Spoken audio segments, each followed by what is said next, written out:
अस्सलाम वालेकुम, मैं हूं रिदा सैफी। नाजरीन, चेयरमैन नैब की तकर्रुरी का मामला एक पहली बनके रहा कल से लेकर अब तक। कल के प्रोग्राम में फवाद चौधरी साहब को जब मदऊ किया तो उन्होंने कहा कि ऑपोजिशन लीडर से मुशावरत नहीं होगी चाहे कुछ भी हो जाए। साथ ही उसके बाद थोड़ी ही देर में जब हमने देखा तो एक निजी चैनल के प्रोग्राम में बैठकर फरोग नसीम साहब कहते रहे कि बात हो सकती है ऑर्डिनेंस के अंदर, ये एक मुशावरत का पहलू रखा है जो कि बात होगी। उसके बाद आज जब प्रेस कॉन्फ्रेंस की तो वहां पे भी फिर दोबारा एक कंफ्यूजन नजर आई। पहले एक के बाद एक शॉर्ट्स के ऊपर हम जाते हैं कि कौन क्या कहता रहा और इतनी ज्यादा हुकूमती कंफ्यूजन क्यों रही, उस पर तो मैं जाती हूँ। लेकिन ये बताओ कि चेयरमैन नैब की तौसीह कर दी गई है, जब तक नए चेयरमैन नैब का तयन नहीं किया जा सकता जाता या जब तक वो नहीं आ जाते। तो अभी क्या हुआ, कल सबसे पहले क्या हुआ? फवाद चौधरी साहब ने कहा क्या, पहले वो शॉर्ट सुनवा दीजिए। चेयरमैन नैब को तौसीह देने का जो मामला है हुकूमत का, उसके ऊपर आपने जैसे कहा कि ऑपोजिशन लीडर से मुशावरत नहीं होगी, लेकिन अभी थोड़ी देर पहले बाबर एवान साहब जो है बात कर रहे थे एक चैनल पे, तो वो कह रहे थे कि जो ऑर्डिनेंस हम बना रहे हैं, जो मुसवदा तैयार किया है, उसमें मुशावरत का क्लॉज है ऑपोजिशन लीडर से। तो क्या ऐसा है बात कि हो रही है या नहीं हो रही और इन्हीं को ही तौसीह दी जा रही है? क्या फाइनलाइज किया गया है हुकूमत की तरफ से? मैंने कहा है कि शहबाज शरीफ साहब से मुशावरत नहीं होगी। आज opposition leader of the opposition बदल ले तो हमारा कोई प्रॉब्लम नहीं। चेयरमैन नैब की जो तैनाती है वो करेंगे सदर Pakistan after consultation with both leaders of the house and opposition. ये कंसल्टेशन जो है प्राइम मिनिस्टर साहब जो है वो शहबाज शरीफ साहब से या जो भी लीडर ऑफ द हाउस होंगे, अपोजिशन होंगे, उनसे इस तरह नहीं हो रही, बल्कि प्रेसिडेंट जो है वो कंसल्टेशन फैसिलिटेट वो करेंगे दोनों से।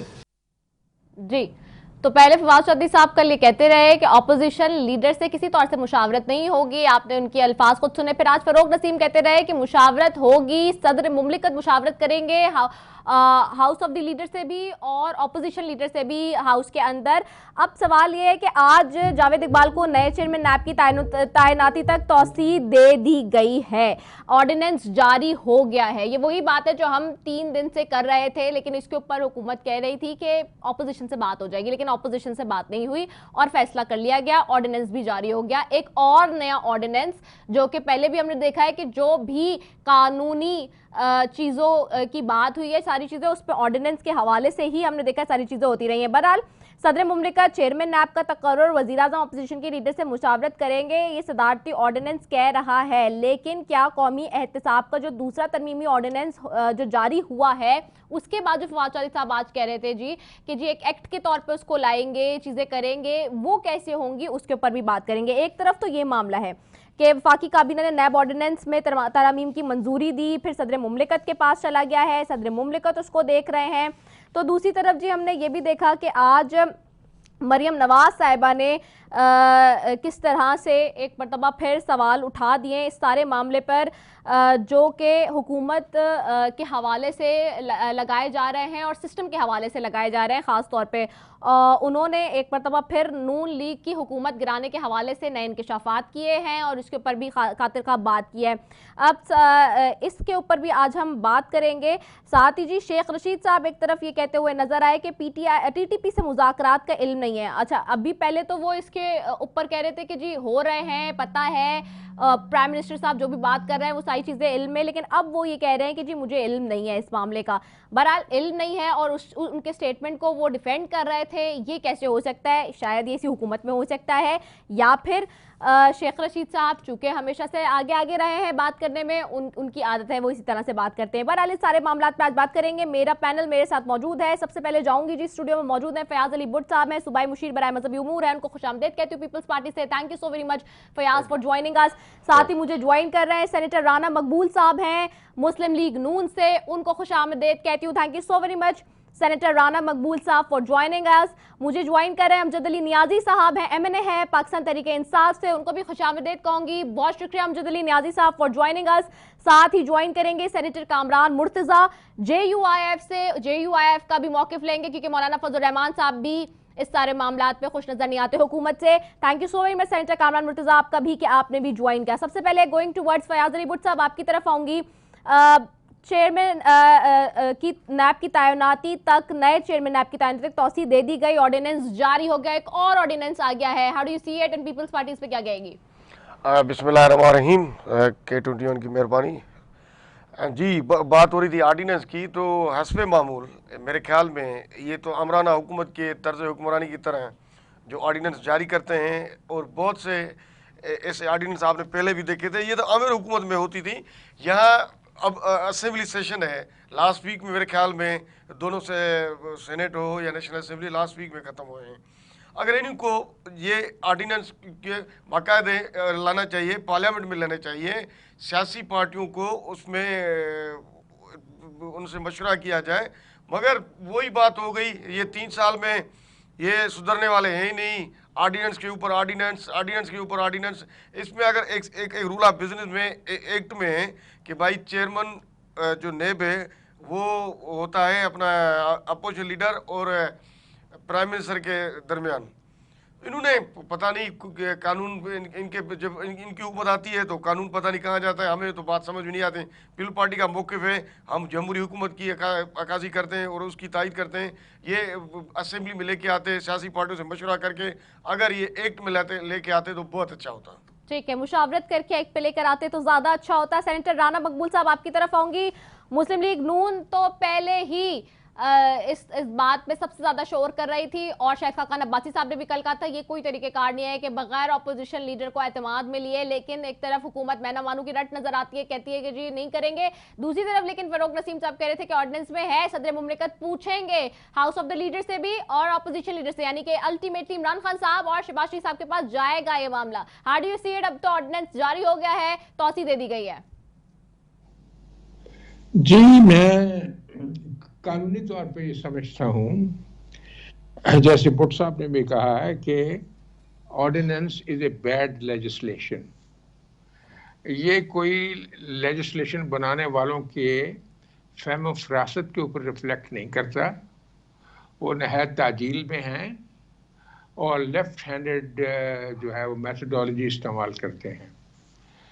और जिस तरह उन्होंने इस हमारे बुजुर्ग जो हैं जावेद इकबाल साहब की माला जपी है, और मैं समझता हूँ उनको भी एम्बैरस किया है। उन्होंने क्या करना था, माशाल्लाह इतना कुछ उन्होंने पहले कर लिया है। तो इतनी मोहब्बत, तो कहते हैं ना किसी का नाम लब पे तुम्हारा नाम आए। जावेद साहब का नाम जितनी दफ़ा मीडिया पे आ चुका है शायद किसी का ही आया होगा। तो बेसिकली इंटेंशन दुरुस्त नहीं है, ये ऑर्डिनेंस बनाने का भी इंटेंशन दुरुस्त नहीं है। ठीक है, basically this will be an ordinance is a bad legislation. ठीक है, ठीक है, हाँ जी, बैड लेजिस्लेशन। ठीक है, आपका पॉइंट आ गया। हाँ, इज अ बैकफायर। ठीक है, मैं जाती हूँ सेनेटर कामरान मुर्तजा साहब की तरफ भी। मैं चाह रही हूँ अपोजिशन के सबके मौक़िफ़ ले लूँ, फिर हुकूमत की तरफ जाऊंगी। सेनेटर कामरान मुर्तजा साहब, आज ये ऑर्डिनेंस जारी हो गया, क्या होगा अब आगे? आप लोग की क्या स्ट्रेटेजी होगी ऑपोजिशन, क्योंकि चेयरमैन नैब के मामले पे सब इकट्ठा थे। जी सेनेटर कामरान, आपको आवाज आ रही है मेरी? चले, सेनेटर कामरान साहब से राब्ता जब तक हमारा बहाल होता है, I move towards Amjad Ali Niazi साहब, हुकूमती मौक़िफ़ की तरफ चलते हैं। अमजद अली नियाजी साहब, आप लोगों ने ऑर्डिनेंस जारी कर दिया, कल से कंफ्यूजिंग थोड़ा माहौल था। फवाद चौधरी साहब भी हमारे प्रोग्राम में कह के गए कि नहीं जी मुशावरत नहीं होगी। फरोग नसीम साहब ने कहा सदर मुमलिकत को भेज दिया है, वो प्राइम मिनिस्टर से और अपोजिशन लीडर दोनों से मुशावरत करेंगे। लेकिन अब ऑर्डिनेंस जारी हो गया है, तो अब क्या मौक़िफ़ है फाइनल हुकूमत का? क्या किया जाएगी मजीद आगे, कोई मुशावरत, या फिर बस अब तो ऑर्डिनेंस जारी कर दिया? बिस्मिल्लाहिर्रहमानिर्रहीम। मैं सबसे पहले तो ये कहना चाहूँगा कि अब अखलाकी जिम्मेदारी आयद होती है अपोजिशन लीडर के ऊपर, क्योंकि उनके ऊपर जो केसेस हैं और उन केसेस के हवाले से हमारे तहफ़्फ़ुज़ात, इसमें कोई शक नहीं है, हमारे बेपनाह तहफ़्फ़ुज़ात हैं। लेकिन हम ट्रू एंड स्पिरिट के साथ जो गवर्नमेंट ने जो ऑर्डिनेंस लाए हैं, तो उसमें हम कोई सोलो फ्लाइट नहीं चाहते। हम चाहते हैं कि ये एक ऐसा सिस्टम हो जिसमें नैब चेयरमैन का जो तकर्रर हो वो साफ और शफाफ तरीके के साथ हो, क्यों कि उसने एहतसाब करना है, बेलाग एहतसाब करना है उन लोगों का, उन माफियाज का जो मुल्की वसाइल को लूट रहे हैं या करप्शन कर रहे हैं। तो हम समझते हैं कि कोई भी हो, किसी सतह पे भी बैठा हो, उसका कोई भी ओहदा हो, अब पाकिस्तान में जो ब्राह्मण सिस्टम है इसको अब खत्म होना चाहिए। सब जो है वो काबिल एहतसाब हों, जिसने पाकिस्तानी कौम का पैसा लूटा है या लूटने के चक्कर में है, वो सब एहतसाब के नीचे आने चाहिए। तो हमारे मकासद बिल्कुल साफ और क्लियर है। अगर किसी को कोई अभाम है, एम्बिग्विटी है या उसके ऊपर उसके जो तहफ़्फ़ुज़ात हैं वो अपनी जगह पे इसलिए हैं कि वो समझते हैं कि एहतसाब हमारा नहीं होना चाहिए कि हम तो बड़े लीडर हैं, चाहे हम जो कुछ करते रहें, हम ब्राह्मण हैं, हम जो जुर्म करें हम काबिल एहतसाब नहीं है। लेकिन एहतसाब का अमल जो है वो जारी रहना चाहिए, क्योंकि अब मुल्क को अगर हमने ऊपर की तरफ लेके जाना है तो हमें अपने सिस्टम को बेहतर करना होगा। ठीक है, बेहतर करना होगा। मैं आपकी तरफ आती हूँ फयाज अली भुट्ट साहब। डू एग्री जो बात हुकूमत कह रही है, हुकूमती मौक़िफ़ आपके सामने है, वो कह रही है ऑपोजिशन लीडर की अब जिम्मेदारी आयद है। आप लोग का ये मौक़िफ़ आ रहा था पीपल्स पार्टी का before announcing this ordinance scene के जी आप लोग कोर्ट में जाएंगे इस मामले पे। सो अभी क्या तय किया गया है, क्या पार्टी पॉलिसी है? मैं अपना भाई नाज़िर साहब की बातें सुन रहा था। इखला की जिम्मेदारी अगर अपोजिशन लीडर पे है तो मेरे ख्याल में उनसे पहले मुशावरत तो की जाए ना। यहाँ तो मुशावरत की बात ही नहीं है। कल उनका एक मिनिस्टर एक बात कर रहा है कि मुशावरत नहीं करेंगे, जो रूल्स में है, जो बिजनेस में है कि भाई मिल के करेंगे प्राइम मिनिस्टर और अपोजिशन लीडर। अब ये उसको साइड पे रख के ये ऑर्डिनेंस लेके आ रहे हैं और फिर एक वो मिनिस्टर कहता है कि ये मुशावरत होगी, एक कहता है कि नहीं होगी। पहले आपस में फैसला कर लें, फिर तो अपोजिशन को क्या करना है फिर अपोजिशन खुद करेगी ना। ये इनके पास कोई मसले का हल है ही नहीं। टीवी पे बैठ के लड़ने की बातें कर रही हैं, यहाँ जमहूरियत की तो बात ही नहीं हो रही है ना। 2018 से लेकर आज तक कोई भी सियासी मसला है वो किसी फोरम पे ये बंदे लेके ही नहीं आए हैं। ये इनकी जो हुकूमत है ये आमरत की हुकूमत चल रही है, ये सियासी हुकूमत। हम तो नहीं कह सकते कि इमरान खान कोई सियासी लीडर है या सियासी हुकूमत कर रहा है, बस ऐसे ही बस चल रहा है बस। ठीक है, आमरत की हुकूमत लग रही है। मैं आपकी तरफ आती हूँ सेंटर राना मकबूल साहब, आपने पॉइंट सुन लिया अमजद अली नियाजी साहब का भी। And how do you see it के जी जो ये बात वो कर रहे हैं, कैसे आपको इस पे इनका इंटेक समझ आता है? वो तो अमजद अली नियाजी साहब बड़े पढ़े लिखे आदमी हैं जी, लेकिन एक माहौल बन जाता है, वही बात करते हैं। मुझे एक सवाल का जवाब दें। अभी कल 3 दिन पहले सेनेट में रोक हुआ है, 3 दिन पहले नेशनल असेंबली है, 2 दिन पहले। तो अच्छा, sorry to cut you in between, कतकलाई माफी। सेंटर कामरान साहब हमें ज्वाइन कर चुके हैं? अच्छा सेंटर कामरान साहब, आपको आवाज आ रही है?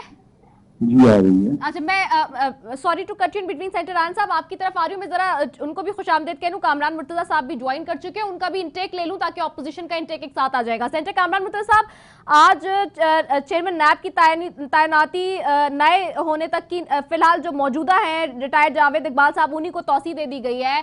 ऑपोजिशन और हुकूमत का एक नया मसला जो कि हमें नजर आ रहा है और माबैन एक नई जंग शुरू हो जाएगी, जाहिर सी बात है, क्योंकि सारी ऑपोजिशन इस मामले पर इकट्ठी थी, चाहे वो पीपल्स पार्टी हो, पीडीएम हो, और आज मौलाना फजल रहमान साहब ने भी जैसे कि कहा सारे मामले पे। तो अब जब चूंकि ऑर्डिनेंस जारी हो गया है, अब आप लोग की क्या स्ट्रेटेजी होगी? देखिए, इस पे तो अब मुशावरत करनी पड़ेगी, क्योंकि ऑर्डिनेंस आ जाए।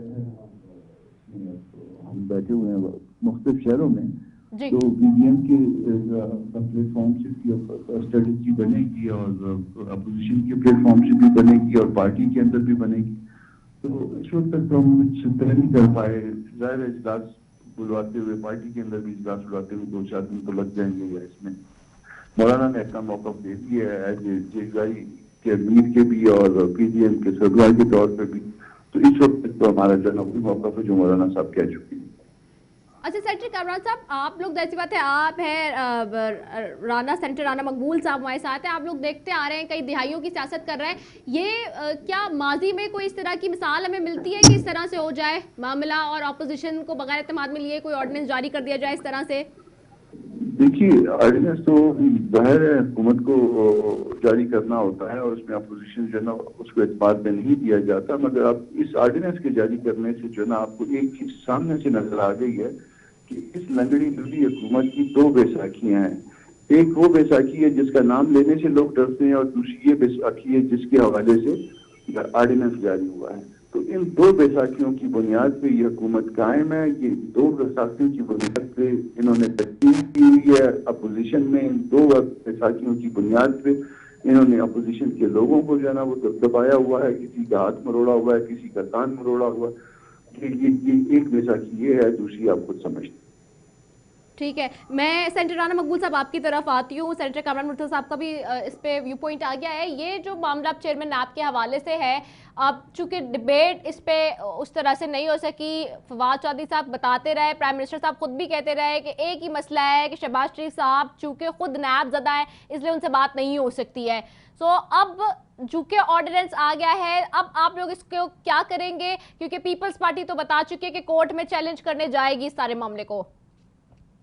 मोहतरमा, ये इसका जैसे कामरान मुर्तज़ा साहब ने फरमाया है, वो बहुत बड़े वकील हैं हमारे मुल्क के। जी बिल्कुल। उन्होंने सही कहा कि इस पे कंसल्टेशन होगी और फिर मुश्तरका लाएअमल तैयार किया जाएगा। लेकिन बदकिस्मती की बात यह है कि दोनों हाउसेज अभी सेशन में थे जी। अब इस पे लेके आना जो है ऑर्डिनेंस, ये क्या जाहिर करता है? क्या ये मेलाफिटी जाहिर नहीं करता? कैसे अपनी ये इस चीज़ को एक्सप्लेन करेंगे? ये तारीख में बातें जाती हैं, इसलिए मैं समझता हूँ ये बहुत बड़ी ज्यादती की गई है, कानूनी तौर पर भी, अमली तौर पर भी। और इसी तरह की पॉलिसी की वजह से मुल्क का ये हाल हो गया है कि ना रोटी किसी को मिलती है, ना किसी को दूध मिलता है, ना किसी को घी मिलता है, ना किसी को चीनी मिलती है और ना किसी को दवाई मिलती है। लोग मरने को आ गए हैं, इन्हीं पॉलिसीज की वजह से आए हैं ना, और क्या वजह है? इतने ज़्यादा यानी कि इमेच्योरली चीज़ों को हैंडल किया जाता है और विद बैड इंटेंट, ये मुनासिब नहीं है। हमें अपनी तारीफ़ें करना छोड़ देना चाहिए, हमें अपना कोई सेल्फ इंट्रोस्पेक्शन करना चाहिए। न ऐसा बड़े पढ़े लिखे आदमी को सेल्फ एनालिसिस करना चाहिए और अपनी तारीफ़ें कर करके ये अंजुमन इस्ताइश बाहमी जो है ये सारे मुल्क की बर्बादी करके बैठ गए हैं। अब ये रिकूप नहीं कर सकते, चाहे जो मर्जी कर लें।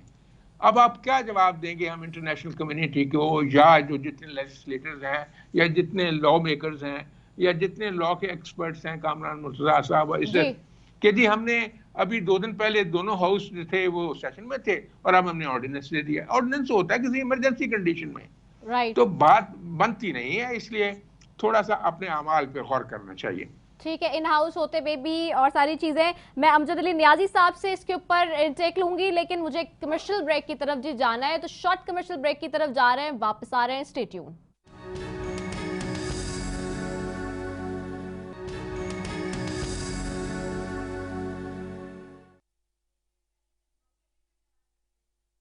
चेयरमैन नैब के हवाले से जी, और चेयरमैन नैब की जो एक्सटेंशन है वो ऑर्डिनेंस के थ्रू दे दी गई है जी, इस पे बात हो रही थी। मेरे तमाम ऑपोजिशन के जो मेहमान हैं उनकी ऑपोजिशन जमातों के उनके कमेंट्स आ गए। मैं ज़रा अमजद अली नियाजी साहब की तरफ चली जाऊँ, फिर मैं नेक्स्ट अपने मौजू पे भी जाऊँगी। अमजद अली नियाजी साहब, जैसे कि हमने देखा कि हमने सुना कि जैसे अभी सारे मेहमानों ने बात की कि कोई बेड लेजिस्लेशन कह रहा है इसको, कोई कह रहा है कि मुशावरत नहीं हुई है और ये आमराना एक एक्ट नजर आ रहा है, तो अमल नजर आ रहा है, तो ये इन चीजों से बचने के लिए हुकूमत क्या करेगी अब?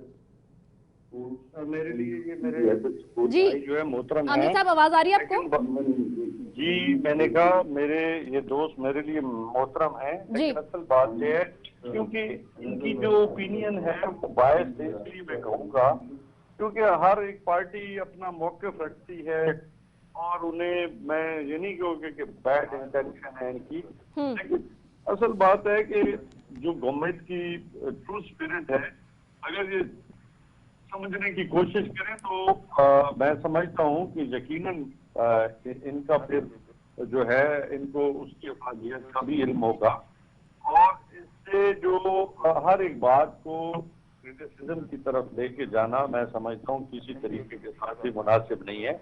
हमारी कोशिश है कि ये जो नैब का जो चेयरमैन का तकर्रर है ये शफाफ तरीके के साथ हो, और ताकि लोग जो भी इस ओहदे पे फायज हो वो बड़े ट्रांसपेरेंट तरीके के साथ और शफाफियत के साथ जो है वो लोग जो इसको अंडर प्रेशर करने के चक्कर में हों, कम अज कम उनकी इन्फ्लुएंस में ना आए, बल्कि वो अपना जो रूल ऑफ लॉ के मुताबिक जो है वो अपना काम कर सकें।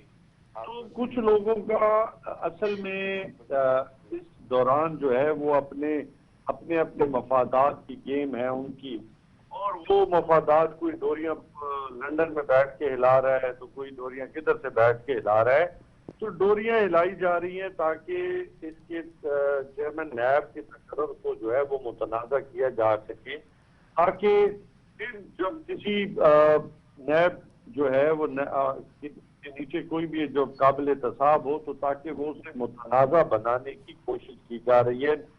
एज ए नैब सिस्टम को बेसिकली ये जो है हिट कर रहे हैं। मसला इनका चेयरमैन नैब नहीं है, बल्कि मैं समझता हूँ कि ये नैब कवानीन से खुफज़दा है। वो जो सिस्टम है कि डील हो या ढील हो, तो डील और ढील का सिस्टम तो रहा नहीं है। मकासद एक ही इनके हैं कि किसी तरीके से पूरे सेटअप को, ये पूरे सिस्टम ही को जो है वो इंतशार के शिकार कर दिया जाए ताकि लोगों में अफवाह पैदा किया जा सके। अच्छा। असल तो मेरे जो हाँ, ठीक है, ओपिनियन तो यही है। आपकी ओपिनियन यही है, ठीक है। मैं फयाज अली भुट्ट साहब आपकी तरफ आती हूँ। एक तरफ तो कह रहे हैं कि वो अफवाह पैदा करने की कोशिश हो रही है, कहीं लंदन से डोरे हिल रही हैं, कहीं और से हिल रही हैं, वो अपोजिशन को इस तरह से समझ रहे हैं। दूसरी तरफ आज एक और भी मसला है ना, सिर्फ चेयरमैन नैब के मामले पर ही नहीं, चाहे कोई भी मामला हो उस पर अपोजिशन और हुकूमत के दरमियान ठनी हुई नजर आती है हमें। आज मरियम नवाज साहिबा जो कि पाकिस्तान मुस्लिम नून की नायब सदर हैं, उन्होंने एक और इल्जाम लगा दिया वजीर आजम पे। उन्होंने कहा कि इमरान खान ने एम्पायर को साथ मिलाकर साजिश की, नून लीग की हुकूमत को गिराया, और ये एम्पायर को मिलाने की बातें नून लीग पे डाली जाती थी लेकिन असल में इस सिलेक्टेड हुकूमत ने की है। और जो उन्होंने मजीद इस हवाले से भी बात की कि जी पनामा में तो कितना माहौल बना हुआ था, पंडोरा में वो माहौल नजर नहीं आया, उनको गिला भी था साथ में मीडिया से और दीगर जमातों से भी। जी फयाज अली भुट्ट साहब। हाँ जी, हमारा तो पहले से ही मुख्य यही है, जिस दिन से 18 से ये इमरान खान न्याजी साहब आए थे, वज़ीर आज़म बने, तो हमारे चेयरमैन साहब ने पहली स्पीच में उसको selected prime minister of Pakistan कहा था, जिस पे शायद पीटीआई वालों ने समझा नहीं, तालियां बजाई थी कि इलेक्टेड कह रहा है, सेलेक्टेड कह रहा है। बहरहाल हम तो पहले ही से ही इनको यही कहते आ रहे हैं कि ये सेलेक्टेड है और सेलेक्टेड वाला ही काम कर रहा है और मुशावरत के बगैर ही चल रहा है। और इसको आना वैसे ही पार्लियामेंट में है तो अच्छी बात है, तो बंदा पार्लियामेंट में जाके मुशावरत करे। बाकी समझ में यही आता है कि ये है ही सिलेक्टेड। ठीक है, सेनेटर राणा साहब आपकी तरफ आऊंगी। मरियम नवाज साहिबा ने आज बड़ा इल्जाम लगाया है कि एम्पायर के साथ मिलकर उनकी हुकूमत गिराई गई है। उन्होंने अब इस्लामाबाद हाई कोर्ट में वो पिटीशन भी दे दिया लजीजा के हवाले से। आखिरकार ये जो बात है वो एम्पायर वाली, जब हुकूमत जो है वो आप लोगों पे इल्जाम लगाती है पीटीआई की, आप लोग उन पे इल्जाम लगा रहे हैं, आखिरकार कर कौन रहा है ये साजिश? नहीं, देखिए इसमें कोई नई, पहले भी फरमाया कि नया इल्जाम लगाया है जी, ये तो पुरानी बात है जी। और पुरानी बात हकीकत पे मबनी है। सबको पता है, आप चाहे को माने या ना माने, ये सभी को पता है। अब अगर सेनेटर राणा साहब हमारे जराए बता रहे हैं कोई वीडियो भी रिलीज करने वाली है मरियम नवाज साहिबा एक और, ये मुझे नहीं पता, ये मेरे में नहीं है। लेकिन बात यह है कि जस्टिस शौकत सिद्दीकी अगर बरमला आके को बात कहे, ही वाज सर्विंग जज ऑफ हाई कोर्ट, तो आप उसको क्या करेंगे, कैसे रिबट करेंगे? और सारी बातें जो हुई, को एक थोड़ी, आपको नहीं पता कि मुल्तान में क्या हुआ था, एग्रीकल्चर वाला क्या इशू था, आपको नहीं पता किस ने कहा था कि फलां लोगों के साथ जाके चले जाओ, आपको किस बात का नहीं पता। पंजाब की हुकूमत बनी हुई थी क्या जी, के जहाज में फेंका गया, तो ये सारी बातें प्रैक्टिकली दुरुस्त हैं। मरीम नवाज ने कोई गलत बात नहीं की, सिर्फ एक जरूरतमंद पॉपुलर लीडर है, अगर वो सच्ची बात कर देती है तो इस पे हमारे दोस्तों को बिटर नहीं होना चाहिए, सच को देखना चाहिए, एनालिसिस लेना चाहिए और उससे सबक हासिल करना चाहिए कि आइंदा न करें, क्योंकि कौम की बुनियादें हिल जाती हैं इससे। तो मेहरबानी करके जरा सोच समझ के चलें। मियां नवाज जो डोरियों वाली बात कर रहे हैं, यही डोरियां वाले था ना जिसने आपको एटम बम एटमी ताकत बना दिया आखिर में। यही डोरियां वाला जो आपको मोटर पे देखेगा, आपके तो एक ईंट भी नहीं लगी। आप देखें हैदराबाद सक्कर से हैदराबाद 3 साल हो गए, एक ईंट ही वहां लगी और वो बना के इनके देगा, लो भी तुम सफर करो इसके ऊपर। जो आपको बिजली देगा, इस वक्त हम अंधेरों में बैठे होते थे और हमने यहाँ क्या पाया, जैसे मैंने पहले कहा, भूख है, अफलास है।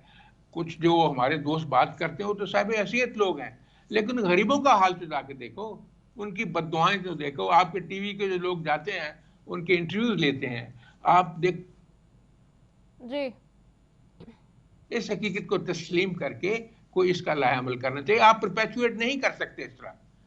ठीक है, इससे एक्ट नहीं कर सकते। मैं सेंटर कामरान मुर्तजा साहब की तरफ भी जी के ऊपर रह सकते हैं, कारकर्दगी पे रह सकते हैं। ठीक है, सेनेटर कामरान मुर्तजा साहब की तरफ जाऊंगी। सेनेटर कामरान मुर्तजा साहब, मरीम नवाज साहिबा ने आज इल्जाम आयद किया है इमरान खान साहब पे एम्पायर को साथ मिला के साजिश करने के ऊपर, जिसपे शेख रशीद साहब ने ये कहा कि जी इनकी तो हुकूमत ही मर रही है, इनकी तो सियासत ही मर रही है, इनकी तो सियासत ही मुझे नजर नहीं आ रही कि अभी आगे कर सकेंगे। और इस तरह के इल्जामात और इस तरह के बयानात और इस तरह की पिटिशंस के ऊपर जो सारा मामला हुआ है उसके ऊपर वो डायरेक्टली थ्रेट कर रहे हैं कि जी सियासत खत्म है, कुछ नहीं हो सकता, नून लीग चाहती नहीं है कि वो आगे बढ़े। सेनेटर कामरान मुर्तजा साहब, आपको आवाज आ रही है? अच्छा, चले मैं अमजद अली नियाजी साहब की तरफ जाती हूँ। अमजद अली नियाजी साहब, आपने सुन ली ऑपोजिशन की बात इस हवाले से। मरीम नवाज साहिबा ने आज बड़ा इल्जाम लगा दिया है हुकूमत के ऊपर, इस हवाले से क्या कहेंगे आप लोग?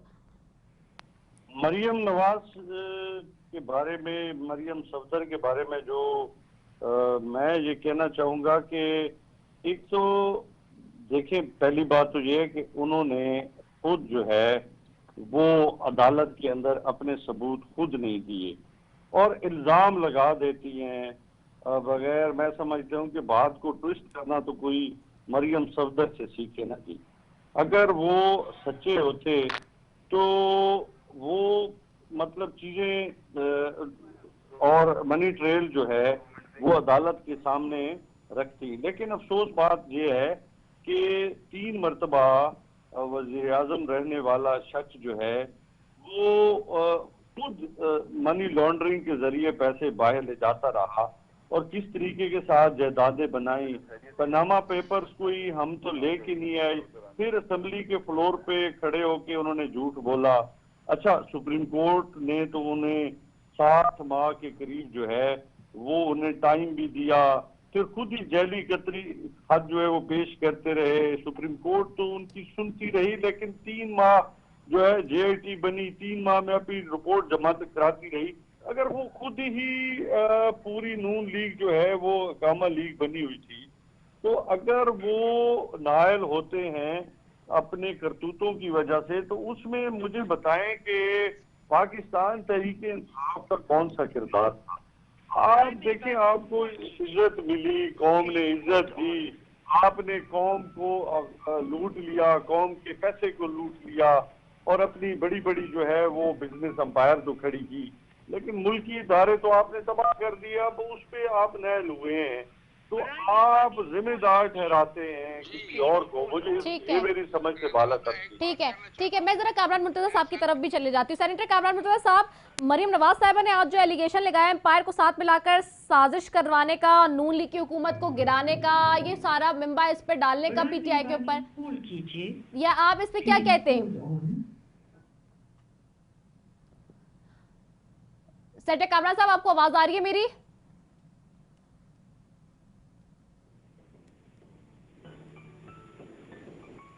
सेनेटर कामरान साहब, आपको आवाज आ रही है मेरी? अच्छा, चले सेनेटर कामरान साहब से हम दोबारा राब्ता कर लेते हैं। मैं फयाज अली भुट्ट साहब की तरफ आती हूँ। फयाज अली भुट्ट साहब, क्या आपको भी यही बात लगती है या फिर वाकई कोई एम्पायर की उंगली का मामला है, सियासी जो इंजीनियरिंग की बात हो रही है एक मरतबा फिर मुल्क की सियासत में, और जैसे तब इलेक्शंस का भी दौर करीब है और अब ये सारी बातें तो हम सुनेंगे ही। देखिए, एम्पायर की बात की है तो वो नून लीग वाले ज़्यादा बताएंगे, मगर मैंने तो यही कहा ना कि भाई selected prime minister of Pakistan है ये, तो जो नून लीग वालों का मौक़िफ़ है वही देंगे, उस पर मौक़िफ़ ज़्यादा है। भाई हम तो पहले ही कहते हैं कि सिलेक्टेड है। नहीं, क्या सियासी इंजीनियरिंग होती है इलेक्शंस में, जो बात हो रही है सारी, और एम्पायर की उंगली चलने की बात जो की जा रही है? देखिए, मुख्तलिफ इलेक्शन हुई हैं, उनमें मुदाखला तो हुई भी है, आपके सामने रिजल्ट है। जो इलेक्शन पाकिस्तान बनने के बाद जो भी हैं, उस पर आप उठा के देखें, कहीं ना कहीं पे मुदाखलत होती रहती है। मैं ये नहीं कहता कि नहीं होती है, बिल्कुल होती है। ये नेब तो सारा इंजीनियरिंग के लिए बना हुआ था, ये इस इंजीनियरिंग के लिए कि भाई इसको ये करना है, उसको ये करना है, सारी वही। मगर पीटीआई तो कह रही है कि जो इंजीनियरिंग के लिए अगर बना भी है तो आपके जमाने के केसेस हैं जो कि नून लीग पर, नून लीग के बनाए हुए केसेस हैं आपके ऊपर, आप लोग के जमाने के हैं। पीटीआई ने तो नए केसेस कोई नहीं बनाए। देखिए, फिर वो कोर्ट में तो है ना, हम भी 88 से लेकर भुगत रहे हैं, काफी केसेस में क्लियर हो गए हैं, खत्म भी हो गए, फिर दोबारा ये पीटीआई वाले पीपल पार्टी के खिलाफ ये लेके आए हैं। हम कोर्ट्स में आगे भी हमें एतमाद है अपनी सुप्रीम कोर्ट पे, हाई कोर्ट पे या लोअर कोर्ट पे, हम वो फेस कर रहे हैं। पीपल पार्टी तो फेस हमेशा करती है और करती रहेगी। हम भागने वालों से नहीं है, नहीं मुल्क छोड़ के भाग जाते हैं। रही बात करप्शन की, तो मेरे ख्याल में 18 के पहले तो बड़े नारे लगा रहे थे पीटीआई वाले कि हम ये कर देंगे, वो कर देंगे। आज देखो करप्शन कहाँ से कहाँ पहुँच गई है। 170 नंबर पे था, 124 नंबर पे आ गया है। ये वर्ल्ड पे अपना इंटरनेशनल जो करती है अपना ये ट्रांसपेरेंसी के, भाई ये करप्शन पे 124 पे आ गया है। पाकिस्तान का डॉलर कहाँ से कहाँ पहुंचा दिया है इन्होंने। पहले कहते थे कि डॉलर ऊपर जाएगा तो हुक्मरान चोर है, अब साबित करें 100 से 175 चला गया तो हुक्मरान कौन है। कल के दावे सारे कंटेनर वाले जो कर रहे थे, आज सारे मीडिया देख रही है, सारा पाकिस्तान देख रहा है, सारी बातें झूठ पे आई थी। ठीक है, अच्छा सेंटर कैमरा साहब, आपको आवाज आ रही है मेरी अब? अच्छा सेंटर कैमरा साहब, आपकी तरफ आऊंगी। आप बताइएगा, जो मरियम नवाज साहिबा ने आज एक एलिगेशन और लगा दिया है कि जी एम्पायर की उंगली और एम्पायर को साथ मिलाकर साजिश करके हुकूमत ने और वज़ीर आज़म साहब पे, खासतौर पे इमरान खान साहब पे, कि नून लीग की हुकूमत को गिराया, और वो माहौल नहीं है अब जो पैनामा पेपर्स के बाद माहौल आया था। पंडोरा में पूरी काबीना के नाम आ गए लेकिन वो माहौल नजर नहीं आ रहा। आप इस पर क्या कहते हैं?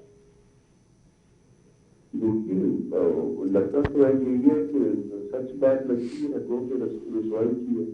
और मगर मरियम ने जो मरियम के स्टेटस पे किसी बंदे ने कोई बात की है जी, तो इसको संजीदगी के साथ देना चाहिए। उन्होंने जो कुछ एम्पायर के बारे में कहा है तो कुछ लोग बोल सकते हैं, कुछ लोग नहीं बोल सकते हैं। हाँ। वो अलग से, हाँ, वो मामला जो है ना वो पार्ट है। तो एक बड़ा संजीदा सा मसला है। आपको वो एम्पायर की भी मर्जी है कि वो अपनी इज्जत जो है वो करवाना चाहते हैं या नहीं करवाना चाहते। अब देखिए, अब तो ये सारी बातें जो है इलेक्ट्रॉनिक मीडिया पे आ रही हैं या प्रिंट मीडिया पे भी चले आती हैं जी। तो इसलिए बहुत जो है सख्त और तल्ख बातें जो है ना वो सोशल मीडिया पे अवेलेबल है। तो अगर एम्पायर जो है वो दस्तूर के दायरे में वापस चला जाए, दस्तूर की बैरिक्स में वापस चला जाए, तो इसमें हम सब की इज्जत है। वो हमारे भाई हैं, हमारे लिए मोहतरम है, मगर उस वक्त मोहतरम है जब दस्तूर के दायरे में रहे। सही जी, ठीक है। अच्छा, मैं सेंटर राना मकबूल साहब आपकी तरफ भी आती हूँ। अच्छा, सेंटर कामरान तो साहब भी जैसे कि उन्होंने कहा है कि जी ये इस तरह की चीज़ें तो हो रही हैं और हम चाहते हैं कि ऐसी चीज़ें मुदाखलत ना हो। तो ये जो इंजीनियरिंग की जो बात की है और जिस पे शेख रशीद साहब कह रहे हैं कि आपकी तो सियासत ही खत्म हो जाएगी इस सारे मामले पे अगर दोबारा से मरियम नवाज साहिबा इस तरह से एजुटेशन की सियासत करती हैं, तो क्या ऐसा हो सकता है? रजा, मैं अगर आप मुझे इजाजत दें तो मैं एक बात कर लूं। जी जी, आपने पूछा भी है जी। न्याय साहब ने मियां साहब की कन्विक्शंस के बारे में बात की। 2 कन्विक्शंस हुई जी जी जी। एक तो सुप्रीम कोर्ट ने बराह रास्त कर दी जी, अमजद अली नाजी साहब ने जी। वो सब्सटेंशियल बात बनती है कि जी आपने वो जो तनख्वाह थी वो नहीं ली। अब आप बात करें, प्राइम मिनिस्टर है, हाँ, मतलब कोई खुदा का खौफ खाना चाहिए। आगे आइए, अब आ गया कोर्ट में नीचे जज बशीर साहब के पास, हाँ, उनका फैसला पढ़ा। मैं समझता हूँ नाजी साहब को पढ़ना चाहिए। पहले वो पेज पे लिखते हैं कि there is no proof and there is no incriminating evidence of corruption and corrupt practices against मियां नवाज शरीफ, मरियम नवाज एक्सेट्रा। और फिर ये भी लिखते हैं therefore they are not found guilty under section 9 of the accountability ordinance. अब आप जब इसी बेस पे उनकी बेल हुई थी इस्लामाबाद हाई कोर्ट से, जब वो क्विट कर रहे हैं, जब दोस्तों को पता चला कि ये तो ये हो रहा है, तो फिर आखिरी पैरा में उन्होंने सजा दिलवा दी। ये बात को करने वाली सारे अजहर शम्स है, हकीकत को तस्लीम करना चाहिए। अब आप शहबाज साहब की बात इन्होंने की है कि उनके खिलाफ एलिगेशन है, जब तक कोई बंदा कन्विक्ट नहीं होता तो तब तक तो उसका वही स्टेटस रहता है। अब जो वहाँ की क्राइम इन्वेस्टिगेशन एजेंसी है वो उनको क्लियर करती है और उनका जज उसको कोऑपरेट करता है, सब्सक्राइब करता है। देखना ये है कि चीज़ों को बारीक बीनी से देखना चाहिए, सिर्फ इल्ज़ामात से काम नहीं चलेगा और रौला डालने से काम नहीं चलेगा। इस तरह ये पॉलिटिकल फोर्स, कभी पॉलिटिकल फोर्सेस मरती नहीं है। जब मियां साहब को निकाला गया था, परवेज मुशर्रफ ने निकाला था, बहुत सारे लोग कहते थे वो नहीं आ सकते जी, आ ही नहीं सकते। मैं कहता था पॉलिटिकल फोर्स जिंदा रहती है। अब मैं आपको यकीन दिलाता हूँ वो आएंगे भी और इलेक्ट भी होंगे। अच्छा। इसलिए इन ये रियलिटीज खबर को है, एक्सेप्ट ये करना आज की चाहिए। खबर दे रहे हैं आप राना मकबूल साहब के मियां साहब वापस भी आएंगे और इलेक्ट भी होंगे। This is the elect news. भी होंगे। हाँ। मैं आपको खबर की, मैं इस चीज में मैंने देखा है पहले। अच्छा। अब तो वो तो फौजी रूलर था और बड़ा कुछ था उसके पास, तो उसके बावजूद वो आके इलेक्ट हुए। अब देखें होता क्या है, क्योंकि जो लोगों के साथ हो गया है, जिस दिन इलेक्शन का दरवाजा खुला किसी ने किसी की बात नहीं सुनी। लोग इतने दुखी हैं, इतने नाला हैं और इतने परेशान हैं। आप इसका नतीजा खुद देखेंगे। ठीक है अमजद अली नियाजी साहब, मेरे पास 30 सेकंड से वाइंड अप कर दे जो बात कर रहे हैं और बड़ी खबर दे रहे हैं। सेनेटर राना मकबूल साहब कह रहे हैं कि मियां साहब वापस भी आएंगे और इलेक्ट भी होंगे। नेल्सन मंडेला को कहें जो 50 रुपए के आपने स्टैम्प पेपर पे बाहर के मुल्क में इनको परमिशन मिली थी, तो खुदा के लिए जरा जल्दी आ जाए ताकि कौम और पाकिस्तान में आके जो है वो अगर सच्चे हैं तो कौम के सामने अपना सच रखें और मनी ट्रेल दें और कोर्ट के सामने जो है वो अपने आप को सरेंडर करें। सबसे बड़ी खबर तो ये होगी कि वो जो कौम का पैसा लूटा है वो कम से कम वो भी साथ वापस लेते हैं, क्योंकि अभी उन्हीं फ्लैटों में जिनका वो कह रहे थे कि मेरे पास वो तो पता नहीं किन के हैं, तो अभी उन्हीं फ्लैटों में तो रह रहे हैं। तो काइंडली उनको कहें कि वो साथ उनके जो है वो भी साथ लेते हैं। चल ठीक है, बहुत शुक्रिया मेरे चारों मौजूद मेहमानों का। अमजद अली नियाजी साहब आपका, सेनेटर राना मकबूल साहब आपका, सेनेटर कामरान मुर्तज़ा साहब आपका, फैज़ अली भुट्टो साहब आपका, चारों मौजूद मेहमानों का बेहद शुक्रिया। नाजरीन, वज़ीर-ए-आज़म ने ये बात की कि जी वो नहीं मुशावरत करेंगे, लेकिन फ़रोग नसीम साहब ने कहा कि जी ऑर्डिनेंस आ जाएगा, ऑर्डिनेंस आ गया, सदर मुमलिकत करेंगे हाउस ऑफ द लीडर और अपोजिशन लीडर से मुशावरत। क्या मुशावरत मज़ीद आगे होगी इस मामले पर, या फिर ये मामला इसी तरह डेडलॉक के तौर पे कायम रहेगा? और जो बात की आज सेनेटर राना मकबूल साहब ने कि मियां साहब वापस आ रहे हैं, तो क्या वाकई वापस आ रहे हैं? ये हमारे लिए भी एक खबर है, देखते हैं। जीसी के साथ अपनी मेजबान रसफी को दीजिए इजाजत। पाकिस्तान जिंदाबाद।